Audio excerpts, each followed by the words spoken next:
जय माता की जय गुरुवर के बंदे मातरम। मित्रों, मैं हूं वीरेंद्र सिंह। आज मैं आपके साथ पिछले 2 हफ्ते से मैं कोई वीडियो नहीं डाल रहा था। कुछ व्यस्तताएं थीं, कुछ अनुसंधान थे और कुछ झंझावत भी थे, क्योंकि ये प्रकृति का चक्र है। लेकिन मैं जितने भी आपने मेरे वीडियो देखे होंगे, परम पूज्य परमहंस योगीराज शक्ति पुत्र जी महाराज, सदगुरुदेव और माता आदि शक्ति जगत जननी जगदम्बा की इतनी विशेष कृपा है कि वो हर झंझावत से अपनी कृपा से निकाल ही देती हैं। मित्रों, आज मैं आपको परमहंस योगीराज शक्ति पुत्र जी महाराज के चिंतनों की वो कड़ी सुनवाने जा रहा हूँ, जिन चिंतनों को सुनने के बाद आपके जीवन की निश्चित रूप से दिशा धारा बदल जाएगी।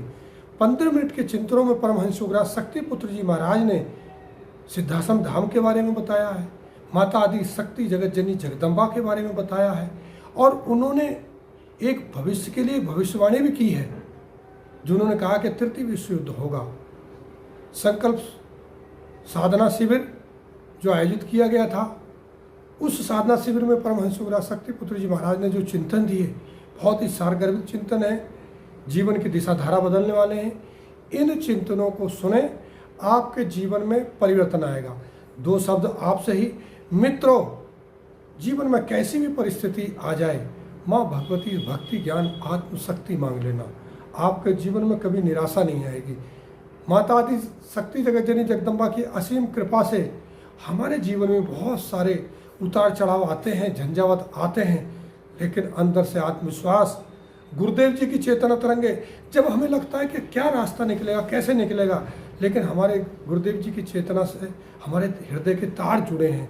जब गुरुदेव जी का ध्यान करते हैं, चिंतन करते हैं, तो महसूस हो जाता है आप अपनी बात को परम पूज्य गुरुदेव जी तक पहुंचा ना पहुंचा पाए मुँह जवानी, लेकिन आप हृदय से गुरुवर से जुड़े हैं। आप अपने मन की पुकार को गुरुदेव जी तक पहुंचाना चाहेंगे तो निश्चित रूप से गुरुदेव जी आपके सुनने वाले हैं। मेरे जीवन में भी ऐसी अनेकों सैकड़ों अनुभूतियाँ होती हैं। लगता है झंझावत में फंस गए, लेकिन जब हृदय से गुरुदेव जी को पुकारते हैं तो गुरुदेव जी आकर के कहते हैं, हाँ मैं तेरे साथ हूँ, बशर्ते आप साधना, शांति और समर्पण के साथ गुरुदेव जी से जुड़े हों। ज़्यादा लंबा ना चिंतन करते हुए आइए मैं आपको सुनाता हूँ परमहंस योगीराज शक्ति पुत्र जी महाराज के वो चिंतन जो आपके जीवन की दिशा धारा को बदल देंगे। जहां पर सभी धामों की शक्तियां समाहित होंगी, क्योंकि जहां पर माता भक्ति आदि शक्ति जगदम्बा का वास होता है, उनके चरणों पे समस्त तीर्थ आकर के निवेदन करते हैं, बंदन करते हैं, उनकी स्तुति करते हैं, उनका रजकण प्राप्त करने के लिए लालायित रहते हैं। इस पवित्र विद्याधाम पर उसी शक्ति माता भक्ति आदि शक्ति जगदनी जगदम्बा के अवतरण की क्रियाएं चल रही हैं।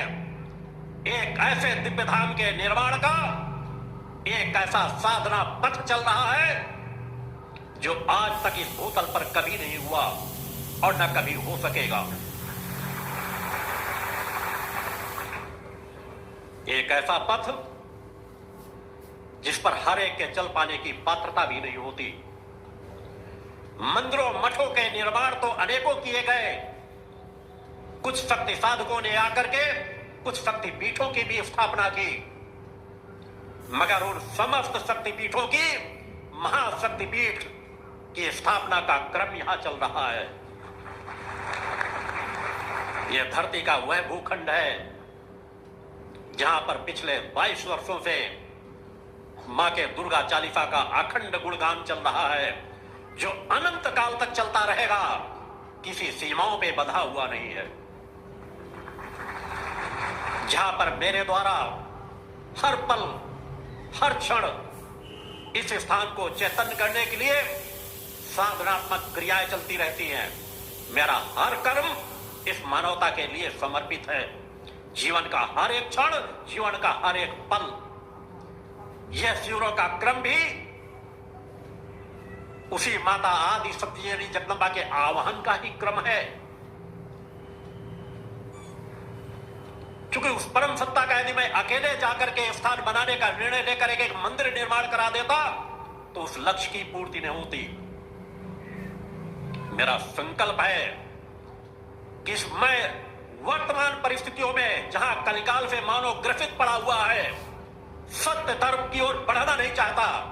मैं माता आदि सत्यनी जगदम्बा अपनी इष्ट के प्रति इसी मानवता के अंदर ऐसी भूख पैदा कर दूंगा, ऐसी प्यास पैदा कर दूंगा कि वो यहाँ के रजगढ़ को पाने के लिए तरसेंगे, तड़पेंगे, और तब उस परम सत्ता का मैं आह्वान करूंगा।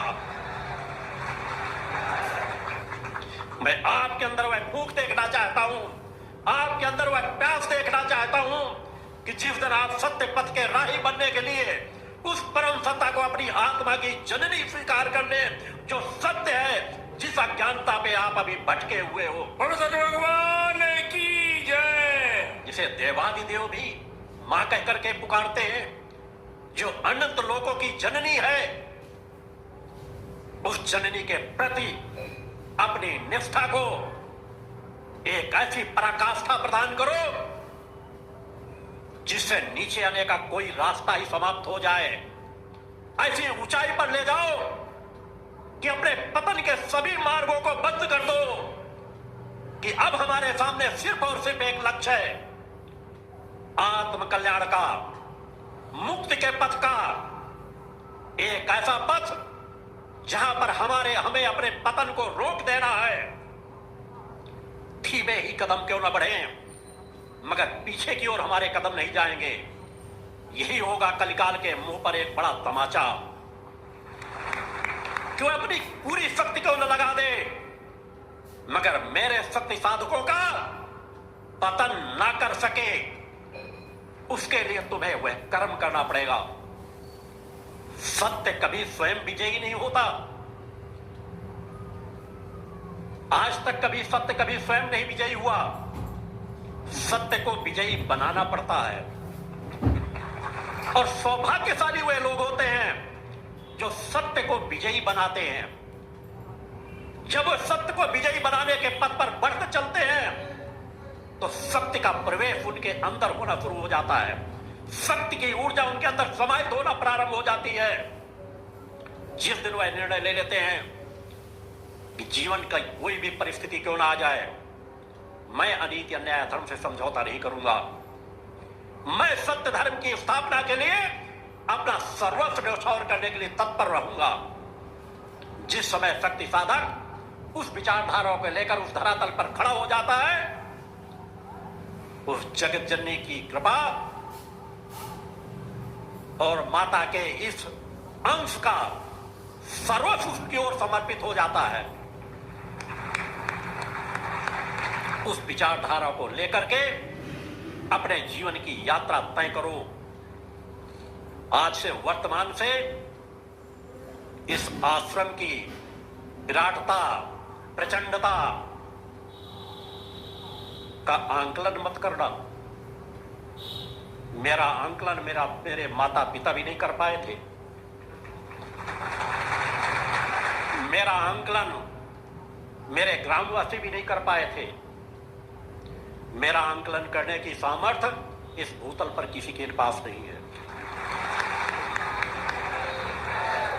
क्योंकि मैं सामान्य सा जीवन जीता हूं। मगर माता आदि शक्ति जगत जननी जगदम्बा की जो कृपा है, उस कृपा के फलस्वरूप दुनिया की कोई भी ताकत मेरे इस संकल्प पर रोड़ा नहीं बन सकती। इस संकल्प की पूर्ति में कभी बाधक नहीं बन सकती, क्योंकि मेरा निज संकल्प नहीं है। यह उस परम सत्ता माता आदि शक्ति जगत जननी जगदम्बा का एक चिंतन है। उस परम सत्ता ने इस आत्मा का चयन किया है। मैं उस दिव्य धाम का वह ऋषि हूं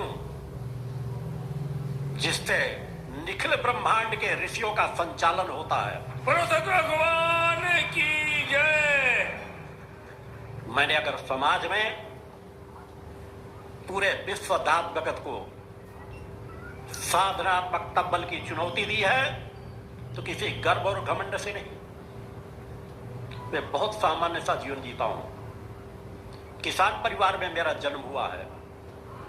ग्रामीण जीवन में मैंने जीवन का बचपन गुजारा है, मगर सत्य धर्म की रक्षा के लिए मैंने जो चुनौती दी है वह सत्य और धर्म की रक्षा के लिए है, किसी गर्व और घमंड के लिए नहीं, समाज में अपने आप को स्थापित करने के लिए नहीं। क्योंकि परम सत्ता ने वह ऊर्जा शक्ति दे रखी है कि मैं यदि उन भेषधारी साधु संतों के समान समाज के बीच जाकर के स्थान लेना शुरू कर दूं, उनके मंचों में बैठना शुरू कर दूं, तो साल 6 महीने ही पर्याप्त है पूरी दुनिया को अपनी ओर आकर्षित करने के लिए और सम्मान की पराकाष्ठा को प्राप्त करने के लिए। मगर मेरे जीवन का यह लक्ष्य ही नहीं है। समाज का हर सम्मान मेरे लिए जहर के समान है। शिष्यों का समर्पण, उनकी भक्ति मेरा कर्तव्य बन जाती है। मेरा सम्मान उस परम सत्ता आदि सज्जनी जगदम्बा के चरणों में है। मैं इस भूतल पर कोई सम्मान भोगने नहीं आया हूं, मैं अपने कर्तव्य की पूर्ति करने आया हूं। जो अपेक्षा उस परम सत्ता माता आदि शक्ति जगजनी जगदम्बा ने इस आत्मा से की है। जब तक बचपन की यात्रा रही, जब तक मैंने अपने आप को समझने के लिए साधना की कि मैं स्वयं कौन हूं, तब तक की हर साधना मेरी अपने लिए थी। क्योंकि मां के माया से, मां का आवरण हर एक को उसके लक्ष्य तक पहुंचाने तक